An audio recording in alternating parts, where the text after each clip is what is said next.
Making friends with non-defining relative clauses. The magic of who. Hello everyone. I'm thrilled you're joining me on this language learning journey. Today, we're delving into an essential element of English grammar. Non-defining relative clauses with who. These are not just your everyday grammatical tools. They're an efficient way to pack more information into your sentences and make your English sound more fluent and natural. So, let's get to it.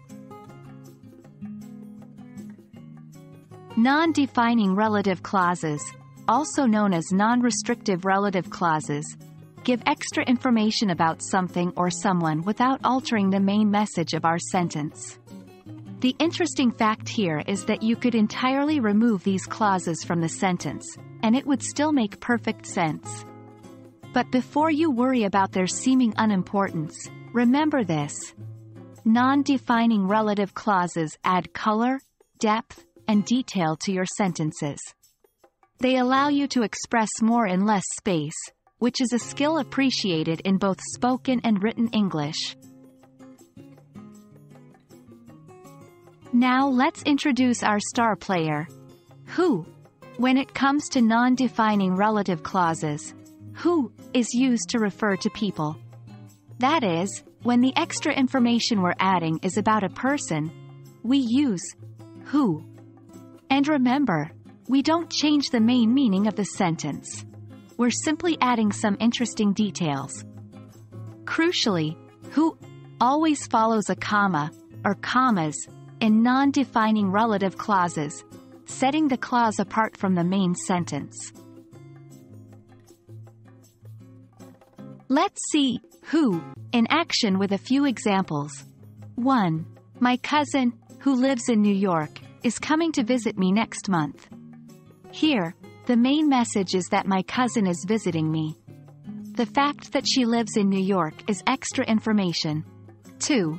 The man, who had been waiting for an hour, finally left the restaurant. In this case, the main idea is that the man left the restaurant. His long wait is additional information provided by the non-defining relative clause. 3. Sarah, who loves to read books, has just started a book club. Here, the fact that Sarah loves to read books is an extra detail. The central information is that Sarah has started a book club. Notice how the comma placement works with who to indicate the additional information, providing a helpful visual cue for these clauses. And that's a wrap on non-defining relative clauses with who. They might seem tricky at first, but I promise, the more you practice, the more natural it becomes. Remember, these aren't just grammar rules. They're your ticket to expressive, interesting, and fluent English conversations and writings. Keep practicing and exploring the magic of who. I hope this video has been helpful. See you next time for more English language learning adventures.